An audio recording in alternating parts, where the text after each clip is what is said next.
And we're good. We're live. Hey guys, appreciate everybody for watching. We are still here at the Texas High School Athletic Director Association meeting, where we're elevating our leadership. That's the theme here this year. Elevate your leadership. I like that. Seen lots of faces. There are a ton of people here. This thing is huge. Oh, no doubt. There's so many people, but it's been really cool. Getting to talk with some guys last night, even just about what they're getting away from this, and of course. We had Jason on this morning. He's, the same thing. Just the classes they're putting on here, the things they're teaching are really helping athletic directors. So it seems like a pretty neat deal. We are traveling here with Ace Sports. We're going to give them their shout out, give them their roses as we will. Ace Sports is look, the big thing is going to be video boards and whatever you want. Your arena, football field, soccer fields, whatever you have athletically, they can come and put a board there and let you make money. It's all ad revenue. It's a cheat code, man. It's what do they call it? Passive income or whatever, right? You do the hard work up front. Ace Sports is going to come in. They're going to hold your hand. They're going to show you how to pay for the board, and then they're going to let you run off and do it. So lots and lots of success stories out there. Kenny Simpson's, of course, is one of the biggest ones that I know of. So you can get with Kenny if you have any questions. Mark Bridges is here on ground with us today. Mark.Bridges@acesports.com, I believe, is his email. I need to snag a card. Great place to go, Coach.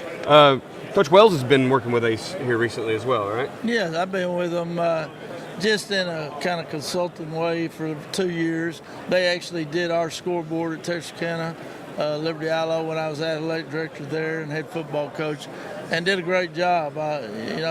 Salesman comes in my office, and I'm pretty gruff about kicking somebody out real quick, and he did a great job presenting it. Within 6 months from then, we had our brand new big screen for football field, and the kids love it. That's the main thing. You want to do what's right for the kids in your program, and they give a quality product and do a great job with getting it installed.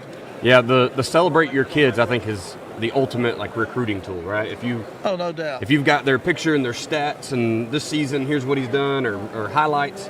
One thing I took from going to I went to Owasso 6A and coached there for a year, and there's run out videos, they're doing all sorts of neat stuff, and it just builds an environment kids want to be a part of. So. Yeah, and parents want to see their kids on the big screen, and it's just a win-win for your community when you can get that done, and I know it was a great plus for Texarkana Liberty Ilo and the surrounding schools that have them. So you've got to be able to compete, even at the high school level. You can say what you want to, but there's a little recruiting that goes on. Yeah. and I think Ace, the way they do it, the program they bring to you to get the board in, let the board pay for itself. Like I said, they're going to walk your hand. I think Mark said when we were in Kentucky, 92% of schools never have to make a payment. 92% pays for itself. It's the one thing, and I can say this, I've had a lot of different salesmen, and you pitch a lot of, but Ace is one thing I really, once we said yes, never had to do anything else. They went out, raised the money for us, and to be at a poor school district and to get that done, that says a lot. And that's when I really started listening. When they walked in my office, when they started telling me where they put these things in at, I was like, hey, we can do this too. And so that's how it materialized. And like I said, it was a great deal for us. Awesome. So we said we'd talk about old forms of fundraising, because I think you have to. You got to look back where we've came from, right, to compare this. So what are some, where have you seen fundraising? Where was it? Where is it now? Oh, Lord. Along the way, what's some crazy things you've had to sell or do? I've been in Texas almost 40 years, and I spent 34 of it coaching, 20 of it as athletic director, head football at 4 different schools. So we've came a long way in the fundraising business. I think most of the new way of doing things is on your iPhone and doing that type deal, getting donations that way. But I can remember the old cup sales, which they still do. Everybody wants to promote when they make the playoff or make a playoff run. So that was kind of the big thing back then. We're going to sell cups. We don't want any more part of that. I've seen blue and gold. I've seen cookie dough. Oh, yeah. It's always a knick-knack, a thing to put in your house. I'm glad we're where we're at, where we can go, I want to support you, and I don't want anything cheap added to my house. I don't need anything else in my house, you know what I mean? Yeah, now I get a text message from a couple of my old schools where I were, and they were basically, will you support us, blah, blah, blah. And it's easier, and it is kind of a business. Like you got to get the funds from somewhere. Oh yeah. And it lets the kids go out and do it. It lets parents and grandparents and well, it just support if they want. It supplements your budget. It depends on what school you're at. Been at 4 different schools, your budget can vary a lot. So those fundraisers can make a difference in you being able to get what you need for your kids. Yeah, that's awesome. All right, Coach. So tell us who you are. Where you been? I guess you kind of told us earlier. You said you went to 4. You were AD, head coach, yeah. 4 different schools. What was that journey like? I was very fortunate. I started at Texarkana Liberty ILO in 1988-89 as an assistant, and made full circle and retired in 2018. But I started there and then went to Hooks, became the AD head football at Hooks, Texas, which was about 10 minutes down the road. Home of Billy Sims, Jeremiah Trotter. We had a lot of good kids. Wilbur Brown played in the NFL. A lot of talent. Was spent about 16 years there. And it was a great place. Had a lot of wonderful kids that we coached. Matter of fact, one that just played at University of Texas back in the day, he just stopped by the booth. Joe Hubbard, that's the head coach at East Central in San Antonio. So a lot of great connections there. 16 great years, and then went to Mineola, which is about an hour out of Dallas, east of Dallas. Spent a couple of years there, then went to Jacksonville, Texas, south of Tyler. Spent 5 years in Jacksonville, and made the full circle back to in 2013 to Texarkana Liberty ILO, and ended it where I started it, I guess you'd say. But we had a lot of good times, a lot of good players over the years, and it was fun getting a lot of the programs back up and winning again. So that's kind of what we talk about, is building those programs up. Luckily, Kenny, the co-host usually for the podcast, he's been 0-10 and 10-0. We did this last year. I think he went 14-1. I mean, he didn't lose until the semifinals. That's awesome. But it's always been, right? Like, he had an 0-10 season as a head coach. So you talk about building those teams up and installing culture. Like, how do you kind of start that? You take over a program that's down. Where do you start? First thing I always try to do is I always evaluate the staff that I was inheriting. You look at those books?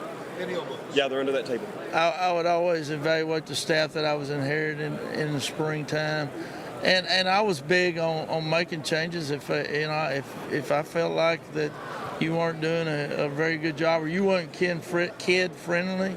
I really believe genuinely you've got to love kids to be successful in this business. For sure. And so I wanted to surround myself with coaches that love kids and we're willing to work hard. And so I think that's what we did at the most of the stops where we came in, moved coaches around, different that their strong point, I felt like, and then hire coaches that were going to be loyal and had a genuine love for kids. Installed a great off-season program that was fair for all sports, not just football. I think that's a big key, and I think your coaches appreciate you when you're not just looking out for one sport. And so that's kind of how try to have balance. And I always said this, you're going to have your studs at every school. But the key is getting those average players to be above average and to get those kids that may be below average to be good. And, when that stud goes down in a third, fourth round playoff game, and that kid that's been with your program for 3 or 4 years lifting in the weight room, drinking milk and eating peanut butter, and he steps in and can actually do you a good job in that third round game, that makes a difference. And those are program type kids, and those are what you win with, in my opinion. Hopefully you always have a few studs, but to build a program, you've got to have those kind of kids in your program and keep them in your program. I never was big about running kids out of a program. I want to keep them in there, and some coaches will say, well, he'll never going to be a player. You don't know that. Kids can change a lot in 2 or 3 years. Yeah, man, that's. I mean, you get them in your program in the 7th or 8th grade, and the change you're going to see before they graduate. You never know. And he may be the kid that steps in there, the skinny little kid that may never play football, but he may be the kid that jumps in there and wins the 2-mile for you in district and helps you win the district championship in track. Right. So I'm just a firm believer it's great for kids to be in your program, and the more you can get them in there and work them hard, the better you're going to be. So how do you sell that to your coaching staff? When, I mean, they're having to do individual drills and they just got the kid that can't get right, you know? But you need him. Going in a staff meeting, the one thing I always said is share kids, and especially if you're at a smaller school. Bigger schools, too, can be more successful by sharing kids. You have coaches, and I've seen it in the profession, that want to just say, hey, come play my sport. That coach doesn't do very well in my system, because I'm the guy that if I find out that you're just pulling into one sport, you're not going to be around long. And I truly believe that we need to share athletes, and the more they play, the better they're going to be. If you look at the college football players, most of those kids that are successful in the NFL or college are multi-sport athletes. Yeah. And I had a kid at Jacksonville, great kid, always smiling, big lineman, 300 pound. Coach, I want to play basketball. That's great, Mark. Go play basketball. That's right. It's going to help your feet, it's going to help your hand-eye coordination. And I really believe that if you truly, do what you say you're going to do, most people would say 300 pounds, he didn't need to be playing basketball. Wrong. It helps his feet. Yeah. It helped him. And so I'm a big believer in that. There's the skill development that they get, but I think kids need to hear the message from different voices sometimes, right? If they're just in your football, off-season football, back in season, it's just you talking at them all the time. They're getting your message, your voice. I think it's good to go out and let another head coach who has a little bit different vision, has different pillars, if you will, that he's building up on, because their foundation doesn't just need to be Coach Chamberlain's foundation. They need to have it from everybody. Oh yeah, it needs to be a way of thinking, and I think it's real important to start them at grade level. And so I always tried to have coaches that talk maybe at the elementary level. We want to get it established, yes sir, no sir, that type of discipline in the program, and go all the way through middle school up to high school. It's a proven fact. If you start them early doing it, it's a lot easier than if you wait till they get to high school. Excuse me. Yeah, we know that making cultural changes sometimes can be a booger. Oh, it right? can. But I'm going to tell you, kids love discipline. And bottom line, and kids have not changed. I've heard coaches say, well, they're different than they were. No, they're not. I'm going to tell you, if you genuinely care about them and they know you do, you can be as hard on them as you want to be. They will run through a wall for you, and I truly believe that. And I think that's what makes a successful coach. I call it the it factor. And I think I talked to you a little bit about that last night. I think there's just some coaches that just naturally have that knack and that personality, and the kids migrate to. And it's the it factor. I want to hire those kind of guys. And I think there's coaches that can get better with the it factor, at learning how to handle kids in a way where it's fun, but it's also discipline for them. And then, you've got some, it may take a little more to get better at it. But I think that's important, looking for that. So you're talking about building up a program, and obviously, you got to coach with who you got in the building, right? So your assistant coaches, sometimes you can't go hire the guy that has the it factor. You got to dig it out of a guy. What recipe for success have you found to developing younger coaches or older coaches, whatever, just making better coaches? Well, I think older, especially years ago now, we nowadays tend to depend on technology a little bit much. I was more of the old type of staff meetings, looking you directly in the eye type, not sending emails, which I'm still that way as far as that goes. But I think it's really important that you coach your coaches. Your younger coaches from the junior high always like having retreats or board time where I'm explaining to these junior high coaches exactly how I want it taught, the drills I want taught, in a simplified fashion from what we do at the high school level. But you've got to bring them in and sit down with them and show them how you want the drills done. And I think that's really important. I think that's missing a lot nowadays, is actually one-on-ones and meeting time and actually eye contact with one another. Because you can send all the emails you want to with the list of drills that you want to do, but is it actually going to get done right? And I think that's the one thing that I always loved about coaching, was the interaction of being like me and you talking. I like that part of it, and that to me is the one thing that I think we would be better at going back and doing a little bit more of. That's my old-fashionedness. It's I enjoy podcasting for that same reason, right? Exactly. You get in the room with guys that haven't just got to sit and talk ball in a long time, Exactly. So it's pretty neat. I did get to talk to Gary McPeak when I was up in Kentucky about a month ago, and we were discussing like the lack of overall development in kids, where they're just, the high school wants the middle school to develop them, middle school wants the junior high to, or the, and it just goes on and on. Everybody wants somebody else to have already developed these kids, and it seems like we're lacking. I even said that like this might be the least developed NFL draft athletes that we'll ever see, and it has a lot to do with transfer portal when kids are moving around and you can't keep them in your program very long.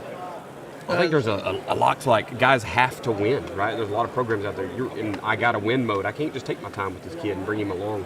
Talking about at the college level, I can see that happening, and with it just now have started in the last 3 or 4 years, that could be a problem. I know at the high school level, I think, it's really important that you have like I said, an off-season program that's geared for all your sports year-round. I think that's really important. But we have got to a culture, and I've seen it happen over the last 35 years of coaching, where we push these kids so much, and I'm a big believer. I mean, you got fall baseball, you got summer basketball, you got 7-on-7 football. It's a never-ending process for these kids. They never get a break and never get a chance to be a kid. And I think it's important. I was talking to the coach at East Central a while ago, that it's still important for you to give them a little break in the summertime, whether it be a week or two, but they need a little bit of time away from you.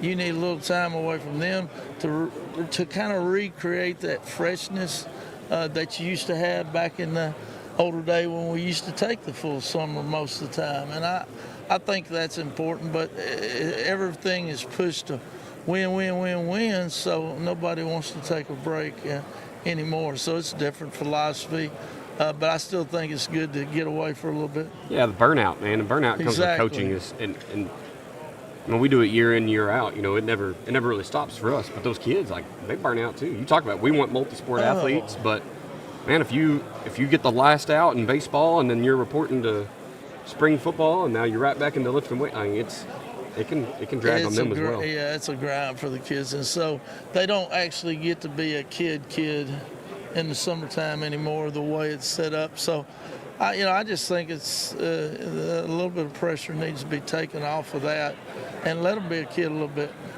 Yeah, that's 100%. Well, what's next, man? Where are you going now? Ace Sports is the future, huh? Like I said, I think they're really quality company. I would recommend them to about anybody. Well, I do recommend them to about anybody. Mark, and he does a great job of going out and finding the money, and that's the best part about this company, is being able to turn it over to somebody and let them go do it. It's cheat code, man. It really is. It's cheating. Yeah. We've hacked the system on fundraising, and just got to get on board now. Yeah, it's going to go like wildfire in Texas. I think they've got a good product, a good quality screen, and I think it'll do well. We compared it to turf. when nobody had turf, and then the big guys had it, and then once small schools figured out how to get turf, it was, everybody's getting it now, right? It's hard to find a grass field. Yeah, and it just makes sense. We did a cost study. I went out and kind of did the cost on what it costs to mow a field, natural grass field, all the chemicals you spend, just all the mowing, the equipment, gasoline and stuff that you use to maintain a regular field. You're much better off getting turf. And then when you think of springtime sports with your baseball, softball, a lot of your smaller schools are definitely getting that now. All the practice time that you lose during the spring because of bad weather, and you don't lose that, and you get a lot of playoff games also if you're in a good location doing the turf. So I think it's clean, it's pretty, and heck, I wish I had it in my yard. Yeah, you ain't kidding. I wouldn't have to mow or weed eat. And spray and all that Exactly. stuff. I think these video boards are the next thing to spread, though. I think I'd like to have one in my house. Brother, you ain't kidding. 20 by 10. They put up a good football game on that. Yeah. You know? So, all right, guys. Well, that's Coach Wells. Man, appreciate you coming over and talking with me for a little bit. I know, we'll probably have you back on too if you don't. Sure. If you're cool with that, get you on to do some X's and O's and stuff. Guys, we're gonna be here all day. I think we're packing up at like 5 or something, heading to the airport. So, come by. If you're at Round Rock, stop by the booth. We're at the Ace Sports booth. If you're just somewhere in the Austin area, come up here and say hi. We'll put you on the air. Jason got on this morning just by being in the area, and now he gets to be on the podcast. So appreciate you guys for listening and watching. Go over to acesports.com and contact Mark Bridges and let him get you started down the path to really hacking fundraising. All right, we'll talk to y'all on the next one.